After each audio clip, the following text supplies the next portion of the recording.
In Cairo, a muezzin calls faithful Muslims to prayer.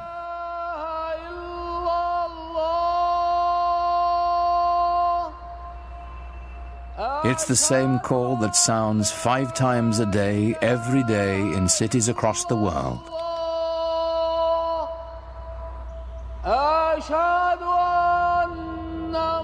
Nearly a quarter of the people on earth respond to it, bound together by the enduring spirit of Islam.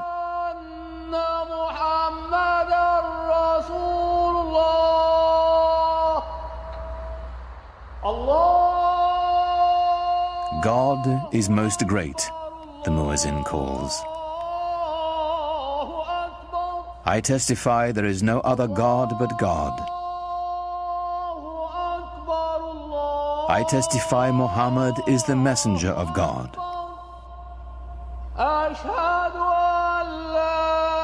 Come and pray. Come and flourish. God is most great. There is no God but God.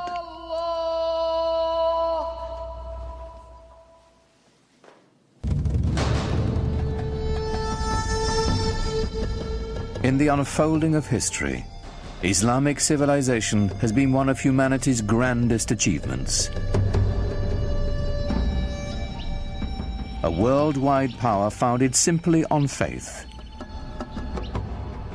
A spiritual revolution that would shape the nations of 3 continents and launch an empire. For the West, much of the history of Islam has been obscured behind a veil of fear and misunderstanding. Yet Islam's hidden history is deeply and surprisingly interwoven with Western civilization. It was Muslim scholars who reclaimed the ancient wisdom of the Greeks, while Europe languished in the Dark Ages. It was they who sowed the seeds of the Renaissance, 600 years before the birth of Leonardo da Vinci.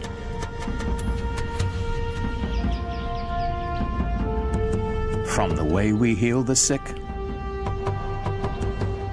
to the numerals we use for counting, cultures across the globe have been shaped by Islamic civilization. But all this began with the life of a single, ordinary man, and the profound message he proclaimed would change the world forever. His name was Muhammad.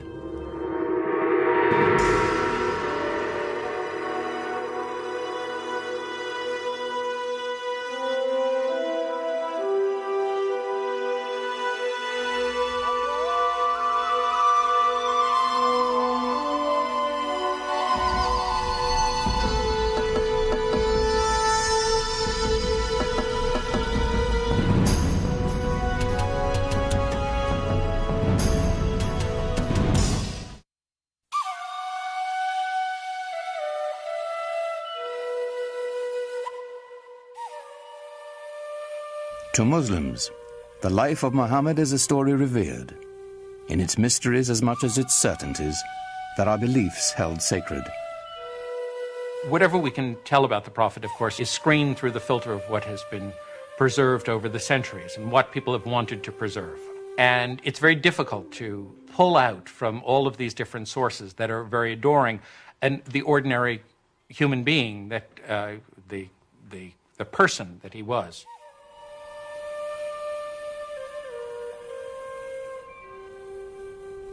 We do know that Muhammad was born in or around 570 AD in the sun-blasted Arabian Peninsula,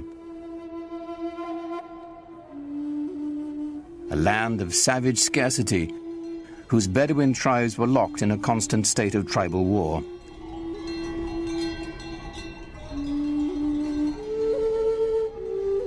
While still an infant, Muhammad's parents gave him his first taste of life in the desert.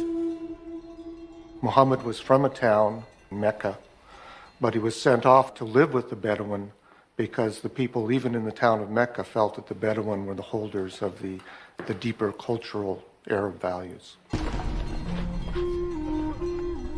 And the Bedouin view the townspeople as having lost their really authentic roots in Arab culture and the poetry and animal husbandry and all the things that they do so well. By the time Muhammad was 6, both of his parents had died, and he was taken under the protection of his uncle, chief of his clan. Being an outsider gave him a singular perspective. He'd been orphaned early and developed very early on a passionate sense of concern for those who are left out of society. To be orphaned in a tribal society where clan and family relationships are your keys to everything, success, status, honor, dignity, is to face what it really feels like to be marginalized. And that obviously had a very deep impression on him as a young man. In some ways, it was detrimental, of course, to grow up without parents, but in other ways, he was so adaptable. He had many parents, he had many fathers, he had many mothers, so it made him a child of everybody. Muhammad's clan, like Arabs all across the Arabian Peninsula, would share the stories that had been told and retold for generations. Pre-Islamic Arabian civilization was largely an oral culture, and there was tremendous respect for and admiration for people who could express themselves orally, and especially those who could recite poetry almost at the drop of a hat. Some of the most important people in a tribe were the poets. As they sang of the glory of the tribe, they told the story of the tribe. To the Bedouin, the word had a mystical importance.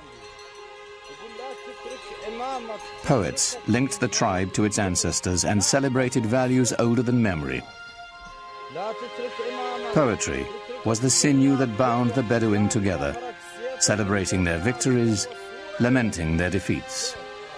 The poems themselves, like the poems of Homer, both celebrate this great heroic ethos and yet intimate in the deepest way the tragedy that this ethos of constant tribal warfare brings to people. Warfare and conflict were the grim realities of a dangerous time. Muhammad's uncle taught him the skills he'd need to survive in a world where even a prophet would wield a bow and arrow.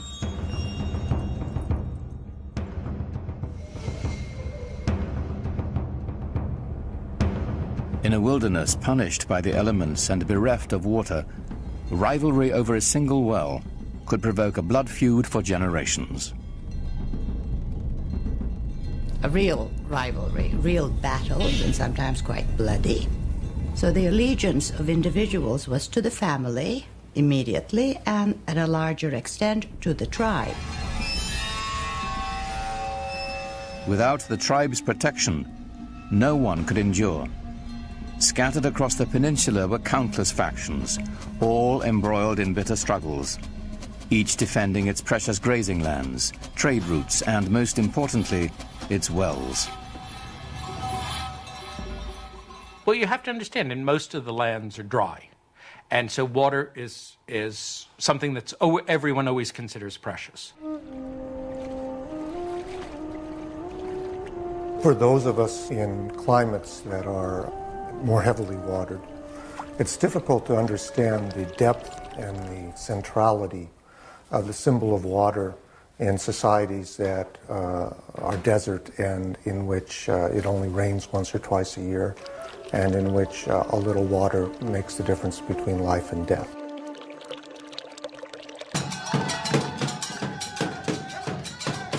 Each clan had its own separate gods and totems, to water and wind, fire and night. They were kept in the caravan town of Mecca, in a shrine of wood, stone, and cloth. It was called the Kaaba, the Arabic word for cube. Pre-Islamic Arabs worshipped a number of spirits, and they were generally nature-oriented spirits, sometimes associated with natural features like trees or rocks or springs. And the Kaaba in Mecca was one of a number of these sanctuaries centered around a particular cluster of deities. It was said the Hebrew patriarch Abraham himself built the Kaaba centuries before, and that a sacred black stone it held within had fallen from the sky. In these turbulent times, the Kaaba provided a rare place of peace. Only here would the Bedouins submit to a temporary truce before returning to their conflicts of the open sands. There was this one place in the middle, around the Kaaba, which was, from even pre-Islamic times, was a place of a sacred enclosure where all people had to put down their arms. And this, of course, facilitated trading because it meant that you couldn't carry on your feuds when you were doing your buying and selling. The spiritual and economic importance of the Kaaba in Mecca are pretty hard to separate as far as the pre-Islamic Arabs are concerned. The Kaaba made Mecca a vibrant center for trade. Here were found Arabian incense, exotic perfumes and Indian spices, Chinese silks and Egyptian linens. But perhaps the greatest treasure to be found at Mecca was the rich mixture of cultures. There were people who came through town who had all kinds of interesting experiences to relate to faraway places. The local religion was mixed. There were Christians, there were Jews, and there were also the Arabs of the desert who followed an animist type of religion. Muhammad's world was a center of trade, connecting the Mediterranean Sea to the Indian Ocean, linking the aging empires of Byzantium and Persia to the great bazaars of India and China.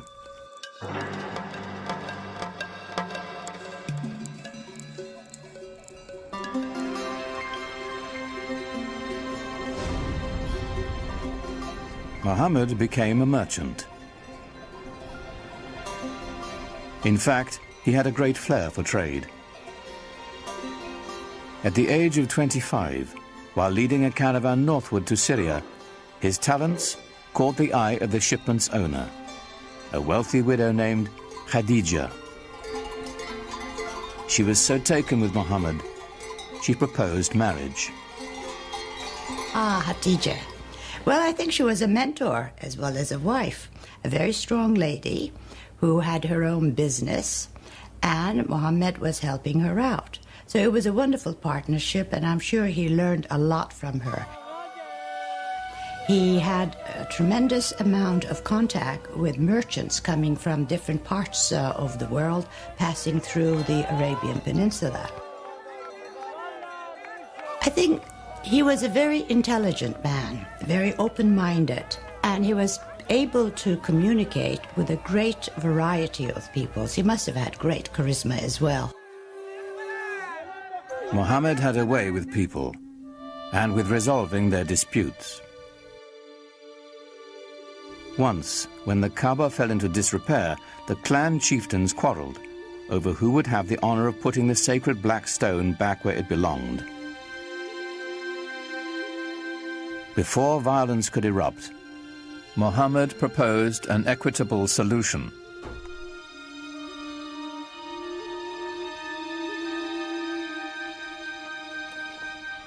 United in the effort, the four leaders shared the weight and the honor. In gratitude, they invited Muhammad himself to replace the sacred stone. He became known as Al-Amin, the trusted one. There are all kinds of indications that he was tremendously interested in religious questions. This is obviously not something that an ordinary person probably was interested in those days. He talked to sages, Arab sages. He talked to Jewish and Christian sages who lived in the area. He used to go up into the rock hills around Mecca and meditate, think about things. And at some point had this extraordinary vision, which is spoken about very evocatively and elusively.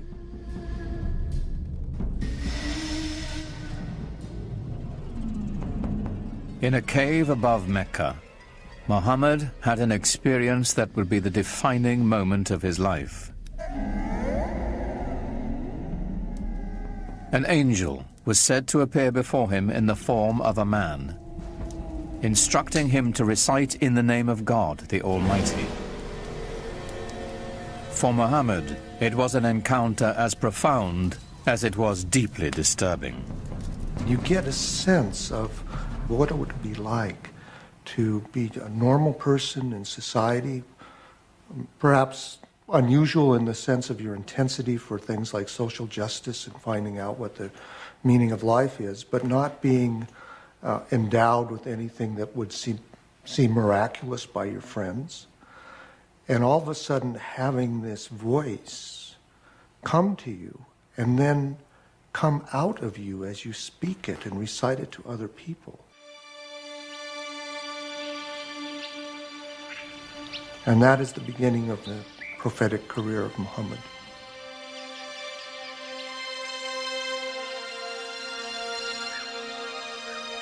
The months to come would bring more revelations. Powerful words of a lyrical quality, more beautiful than the most exquisite Arabic poetry. Above all, Muhammad was to bear one message to his people, a simple yet radical proclamation, that there is only one God. The central tenet of Islam is the oneness, the indivisible unity of God. Not something that is simply that one pays lip service to, but something that is absolutely the most important concept. Divine unity is more than saying there's only one God and there aren't other deities. It's only thinking about one thing. So to be thinking about possessions, to be thinking about status, to be thinking about power are all intellectual idols.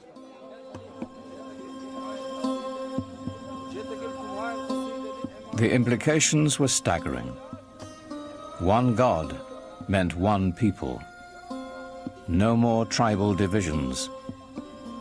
To the poor and unprotected, the prospect was revolutionary.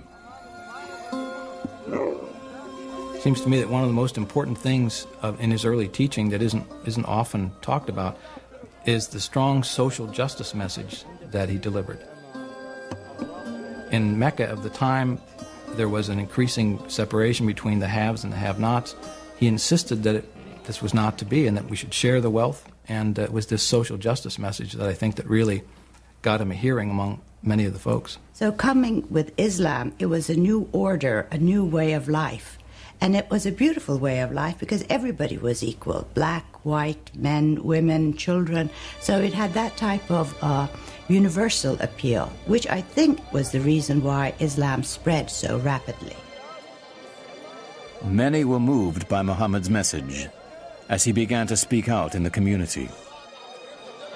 It had the suppleness and symbolic depth of the great pre-Islamic poems that had been created by this people and that had given this people in Arabia such an extraordinary ear for verbal expression, where verbal expression was the commanding cultural force. Some people called him a poet, and there's a Quranic surah basically saying, Muhammad is not a poet. Poets speak through desire. This is not the voice of desire, this is the voice of God. Muhammad's following began to grow. They called themselves Muslims, for those who surrender to God. They set out to preserve the message Muhammad had brought. This was the beginning of the Quran. The Quran was revealed orally, but very soon people realized that it had to be written down in order to make sure that it wasn't corrupted and that the original message was maintained. And from a very early date, and it's very unclear when that date was, because no early manuscripts of the Quran survive, people began copying it down. The Quran is a revelation of spiritual teaching, of both ethical and social guidance. It was revealed and remains in Arabic. And what's so extraordinary about the Quran is its naturalness, so that it can say the most powerful cosmic things with a sense of intimacy, so that power and tenderness come together constantly in the Quranic language. With words alone, the Quran delivers its vision to the faithful.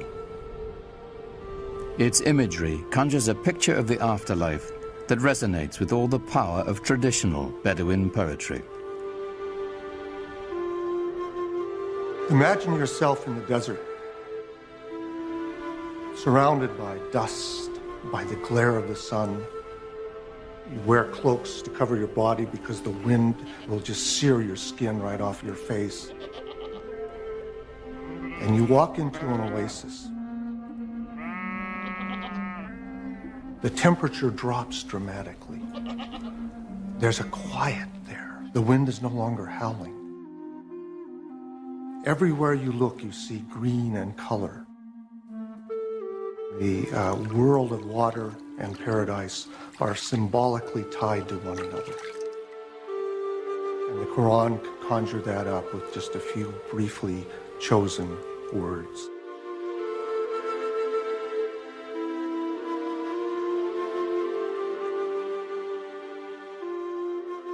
Yet for all the imagery of paradise in the Quran, there was no easy description of God. The mystery would remain. It's very difficult to talk about God without reifying God. Reifying to make God into a thing, or anthropomorphizing God, to make God into a projection of our own human self. And that's why Muslims don't like sculpture, for example, traditionally, because they believe that there's that danger. And the Quran avoids that by constantly shifting the pronouns, so we can't really reify God and get an image, a physical image of God. Rather than a physical image of God or of Muhammad, it is the beauty of the Quran itself that is celebrated in Islam. Islam developed in this context where pictures were not favored. The Quran, as it was revealed, was God's representation on earth, and Muslims felt from a very early time that the only just representation of God's word, was the Quran itself, not any picture of God, certainly not, because you couldn't represent God, and certainly not a picture of Muhammad, because he wasn't divine.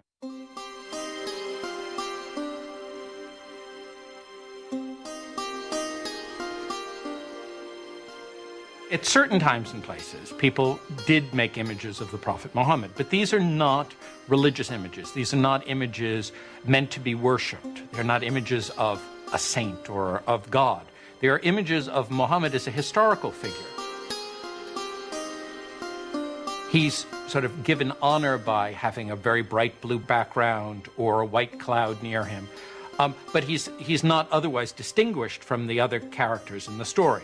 At other times, people did represent the Prophet, but he was always represented with a white cloth over his face to hide his face, so that there were different approaches to doing this. But in all of these are not devotional images. You're not supposed to look at them and pray towards them.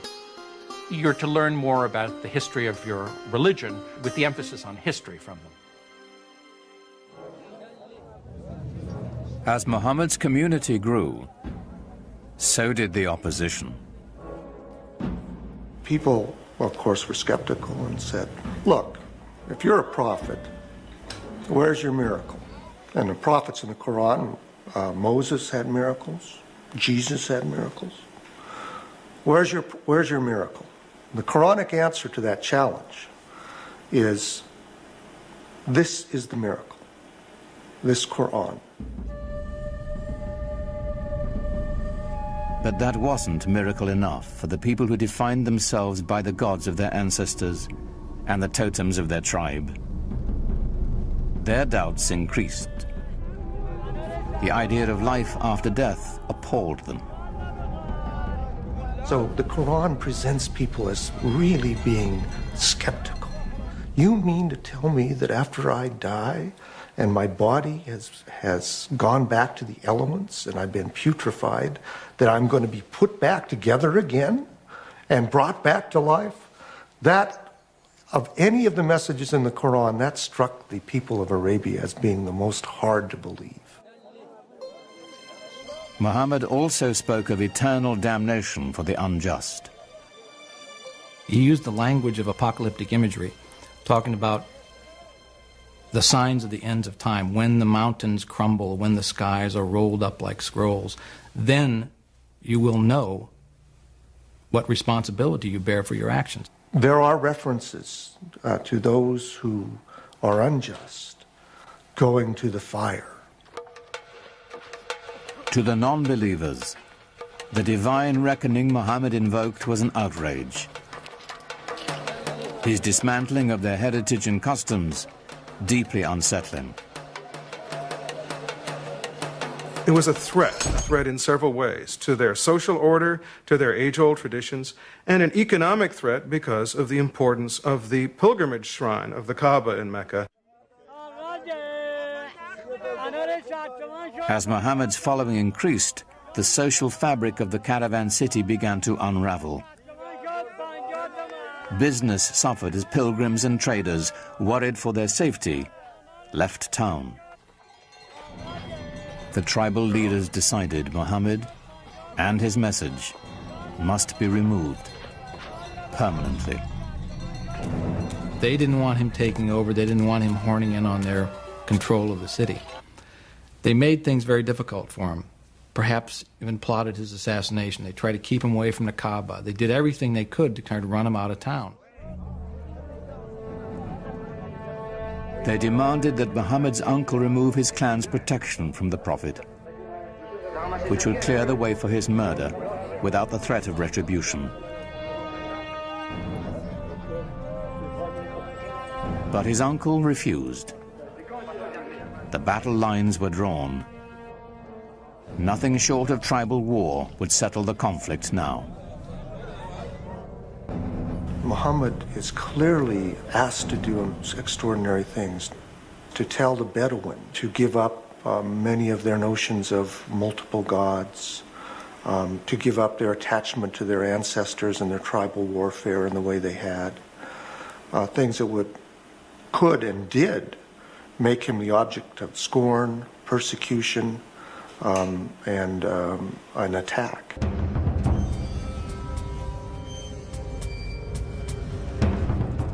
Muhammad's followers were forced from the marketplace and starved. Those without clan protection were tortured and killed.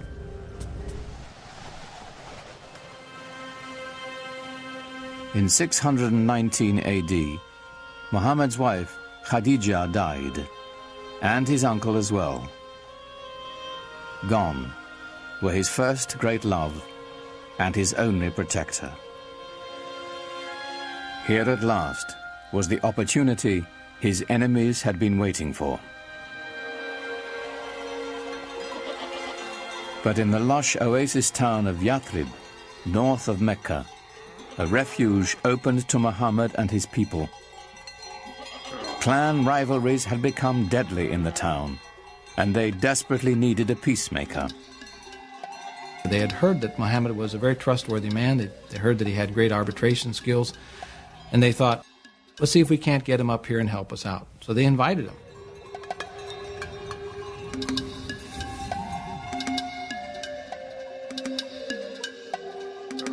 Muhammad agreed to travel to Yathrib and settle their disputes in exchange for a safe refuge for his people.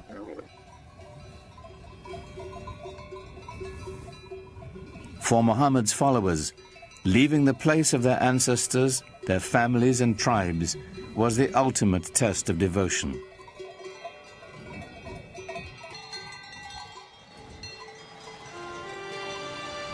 In doing so, they began a new community, a new tribe. For the first time, they were bound together not by blood, but by faith.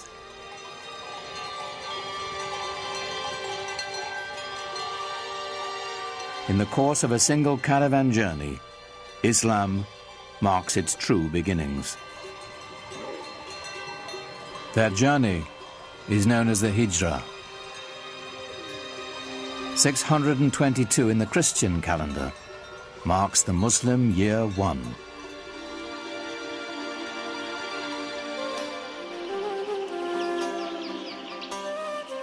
Muhammad's goal among the people of Yathrib was the same as his larger mission, to bring unity and peace with his message.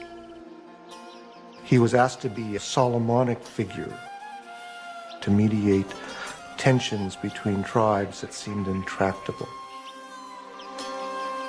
As his work succeeded, the town would become known as the City of the Prophet, Medina.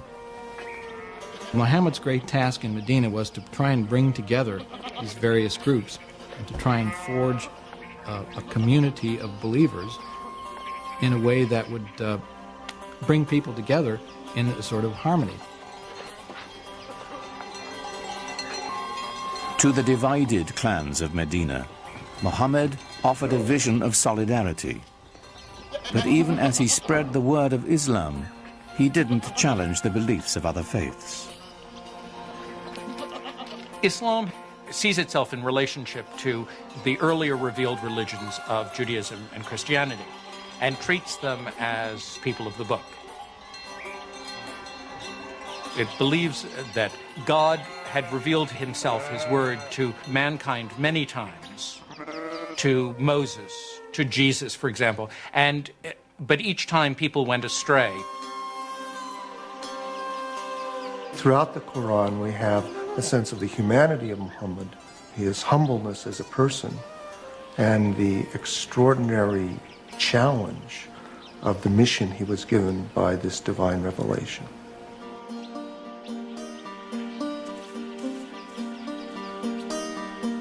As the Muslim community grew in Medina, a life of simple devotion and ritual developed. A freed Abyssinian slave named Bilal was the first to call believers to prayer at Muhammad's house. Allahu Akbar! Allahu Akbar! It was the first mosque. Allahu Akbar! Allahu Akbar! Ashhadu an la ilaha illallah. The call to prayer has within it the first Islamic pillar, which is the affirmation of God's unity. La ilaha illallah, that beautiful phrase which many Muslims chant over and over in their mind or vocally to constantly remind themselves of the unity of God and the unity of what we should focus on in our life.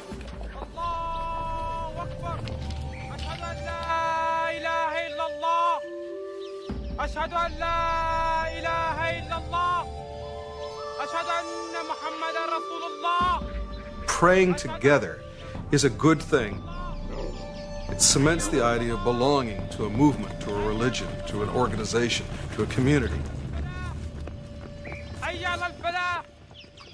The result is something very, very powerful, even to watch, even for a non-believer or someone from another religion. We carry out physical gestures of prayer in worship that unify our body and our mind and our soul, all at the same moment of bowing and touching our head to the ground toward that exact center. What could be a more powerful symbol of unity? It's said that while he was in Medina, Muhammad received a revelation instructing those in prayer to face in the direction of the Kaaba in Mecca. Though filled with pagan idols, it was still the shrine of Abraham, the first believer in the one true God.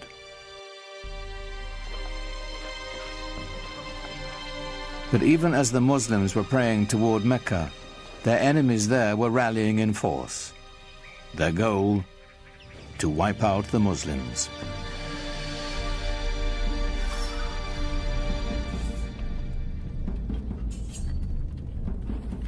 Muhammad's people began to gather arms.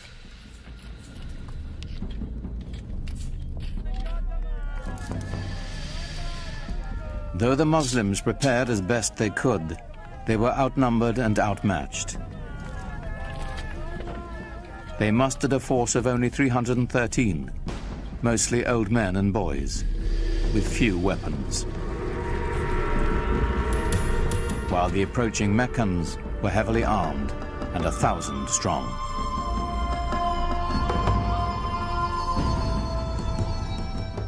For years, Muhammad had tried to bring Islam to the people of Mecca peacefully.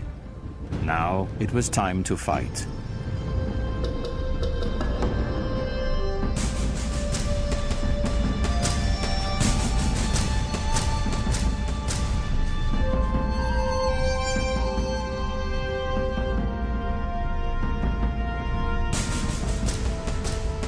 The Muslims faced their own tribes, brother fighting brother, son against father. Yet they came armed with a powerful weapon, a passionate belief in their faith. Muhammad's troops fought with every confidence that God's will was guiding them.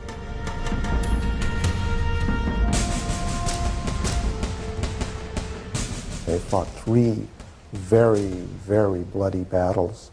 At one point, the entire young Muslim community was right on the edge of annihilation.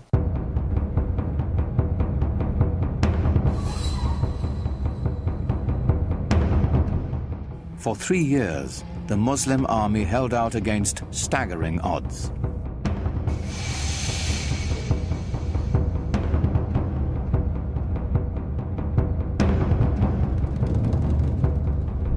As word of the fighting spread, other Bedouin tribes saw God's hand in Muhammad's victories. One by one, the peoples of the desert began to join in his struggle. The Muslim army grew, and the tide began to turn.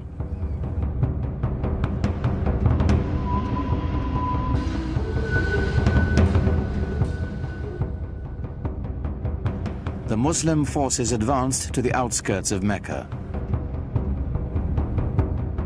It was a furious siege that lasted for nearly a month. Until, finally, the city fell to Muhammad.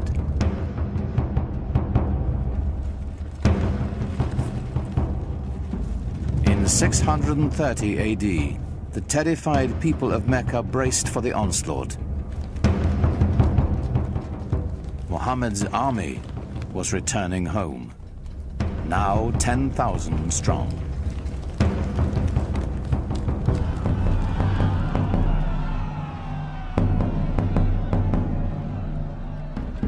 The vanquished knew the terrible fate that awaited them. According to the modes of tribal warfare, the Meccans could expect a big revenge. The men are usually killed, women and children are sold into slavery. There's little pity for the loser in a tribal war. Of course, that's standard around the world.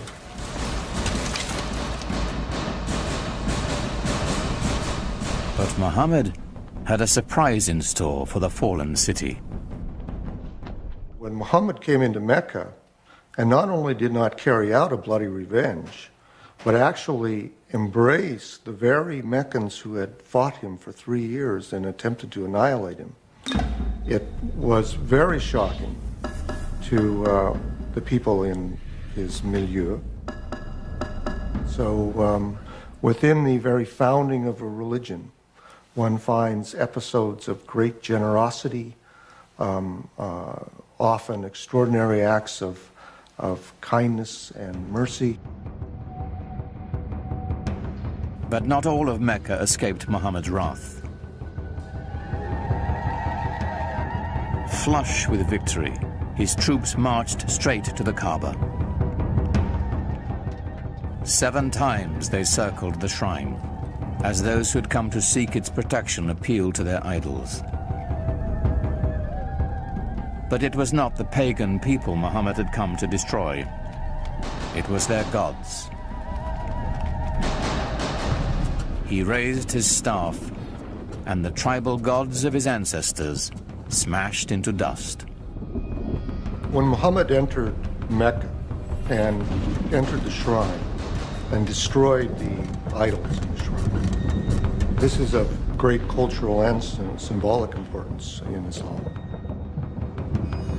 By breaking the idols, he was breaking apart the tribal system in which each tribe really had its own independent deity. This was shocking to the Bedouin. This was saying the gods of our fathers are being destroyed. In some sense, you're saying that our fathers themselves were deluded.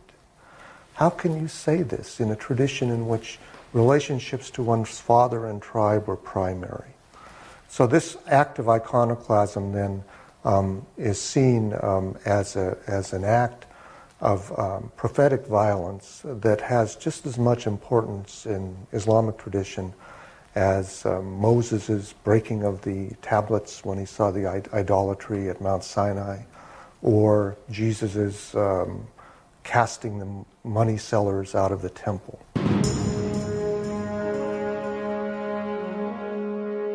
The destruction of the idols was a new beginning, a breaking from the past and the creation of a powerful new force. Mecca was just the beginning. One after another, the tribes of a nation were summoned to the fold and united under the banner of Islam. A worldwide community of faith was begun, born in an extraordinary alignment of history, personality, and conviction. What Muhammad did was to bring a sense of solidarity, a sense of mission, and he united all these separate segments within the peninsula. From then on, moved eastward, westward, northward, southward.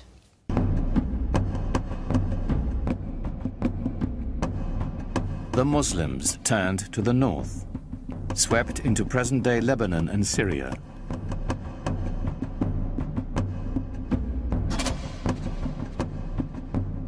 They continued west into Egypt and quickly across North Africa, fortifying the coastline of the Mediterranean. Only the seas stopped them. Its growth was so explosive from 622, the year 1 of the Islamic calendar.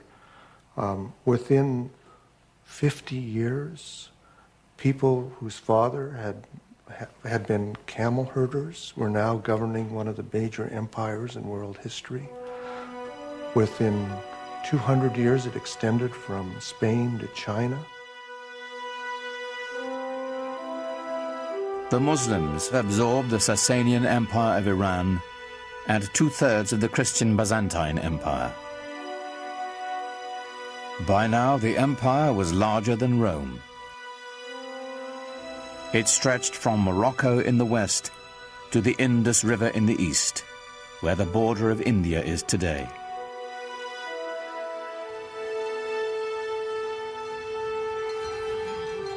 How had it happened that so small an army could conquer an area so large, so fast, so easily? Islam's success in expanding into the central Middle East and across North Africa was due in large part because people were fed up with previous regimes. So the idea that Muslims were going across the world saying convert or die is really not accurate, not at all. That it didn't have a heavy hand. They didn't rule with a heavy hand. They allowed the conquered peoples to maintain their their administrative structures. They allowed the Christians and the Jews to maintain their religious law and to be governed by them. And so, in many cases, conquered peoples did not feel the presence of the new regime very heavily. Certainly for individuals who felt themselves exploited or downtrodden by an oppressive and even sometimes parasitic priesthood, the idea of Islam being a religion essentially free from clergy must have seemed very attractive. It's the times that creates the movement and sometimes the men. The Roman Empire had collapsed, the Byzantine Empire wasn't strong enough. There was a need for a new vision, a new way of looking into life. And I think what happened at that time, Muhammad's mission, filled the void that the societies wanted. They really wanted some sort of solidarity in their lives. The lessons of the Quran, so successful for the Muslims in Medina and Mecca, were playing out on a global scale. As the conquest swept through Syria, the Muslims held their Friday prayers in the Church of St. John the Baptist in Damascus, allowing its Christian congregation to continue their services on Sunday. Side by side, the two faiths shared the same building, in peace.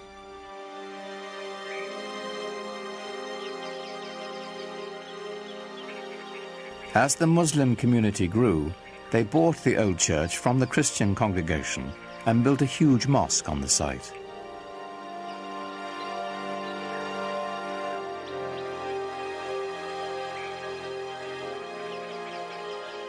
With Byzantine artisans, they decorated it with golden mosaics of an Islamic paradise.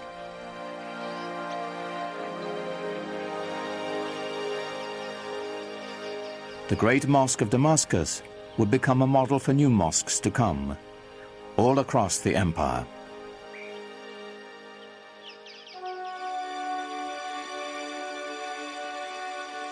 The Arabs transformed their conquered lands, maintaining, improving, or expanding the infrastructure. In Tunisia, building on Roman ruins, they devised an ingenious system of water purification, using gravity to separate fresh water from sediments. Part of this system were these two enormous basins that they built outside the city walls. The clean fresh water would flow over into the larger basin, where it would then be distributed by pipes to the city. This is, hundreds of years before anyone in Europe ever thought of having running water.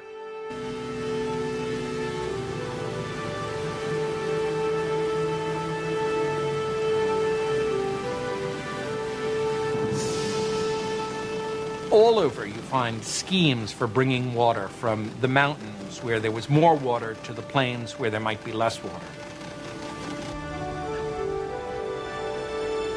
They resurrected elaborate irrigation systems, filling the old stone aqueducts with precious water.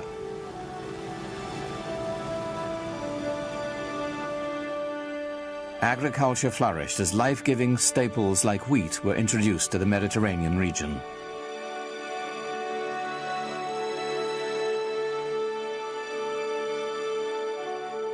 But Muslims saved their most monumental feat for the holy city of Jerusalem. Islam's first great work of art is the Dome of the Rock. It was built in a city that was holy to Christians and Jews, and it's spectacular. Like Mecca and the Kaaba, the significance of this holy site goes back to Abraham, for the rock within is said to be the place he nearly sacrificed his son. It was built to rival the nearby Church of the Holy Sepulchre, where Jesus was said to have been buried. What's extraordinary about the Dome of the Rock is how perfect it is. People revered this site as some place that was holy to Abraham and to Isaac. Imagine, if you will, these new guys coming in and taking over this piece of prime real estate and building a new building for a new religion that sits on top of a mountain and sparkles and glitters in the sunlight for everyone to see. This is not something that a fly-by-night. This is something big and important. Islam has come to stay. In just 100 years, Muhammad's vision had transformed the spiritual and political map of the world, and his followers had established an empire larger than Rome. But Muhammad never lived to see it. In the 11th year of the Islamic calendar, 632 AD, only 2 years after the taking of Mecca, Muhammad died.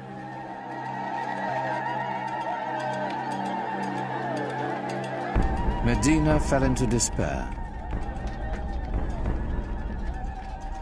For days, the city was consumed with sorrow and ceremony. He's known to have said that he wanted to be buried very simply, with no marker over his grave. He didn't want people to worship his grave. That would interfere with their worship of God. God had spoken to them only through Muhammad. Now that the Prophet had left them, perhaps God would as well.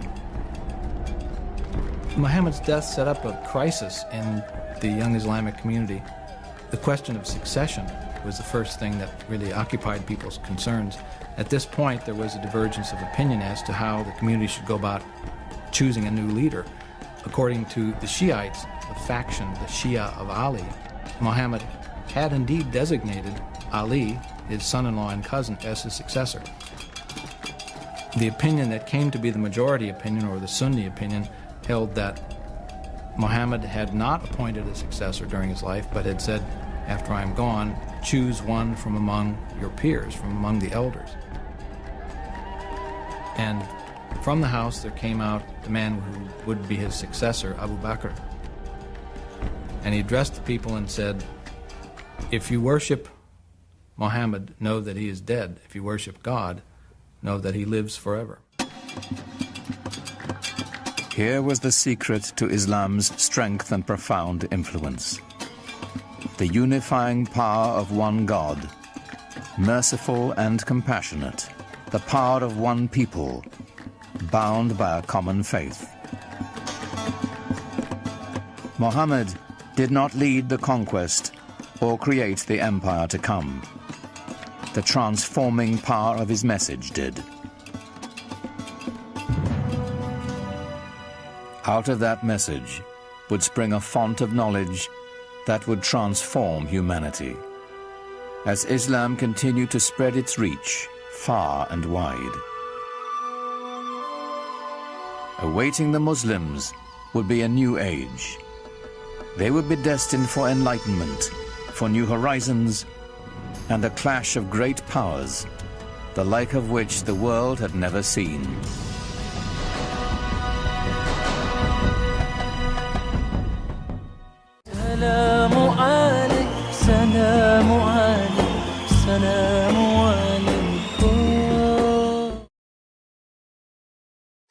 Abazadde b'ekitebe Nyanama, Kabowa, Nateete, Mutundwe, Najjanankumbi ne Bannayuganda mwenna, essomero lino eriri ku mutindo gw'ensi yonna. African Academy Nasale Primary School nga tusanga Kitebe Trading Center awayitibwa ku Star. Tubangula abayizi okuva ku Nasale okutuuka